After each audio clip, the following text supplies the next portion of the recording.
Шоронгоос Диваажин руу бичсэн захиа. Би бусдын л адил хайрлагдахыг хүсдэг байсан эмэгтэй. Нэгэн залуу сэтгэл алдарч гэр бүл болсон тэр өдрийг хизээж би мартадаггүй. Анх бүх зүйл сайхан эхэлсэн. Гэр рүүгээ би өдөр бүр харихыг арж ад жаргалтай хамтдаа өнгөрүүлсэн дурсамжууд бидэнд байсан. Гэтэл нэгэн өдөр тэр надад гар хүрлээ. Тухайн үедээ айж байсан ч надад газар байгаагүй учраас тэр намайг биш би түүнийг аргадаж гэртээ эргэн орж байв. Хэрэлдэх бүрт энэ үйлдэлд автагцаар, зодуулсаар, уучлсаар л.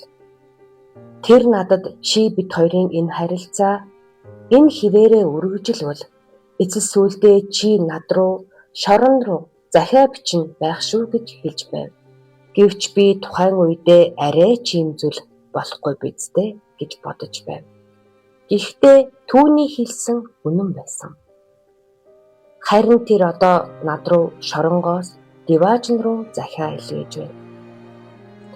Хэрвээ би тэр үед гэрээсээ зориглоод явсан бол, хэрвээ би тэр үед түүнийг уучлаагүй бол, хэрвээ би түүнтэй уулзраагүй байсан бол Диваажинд биш ад жаргалаар цалгисан хүний ертөнцид байх байсан гэзээ.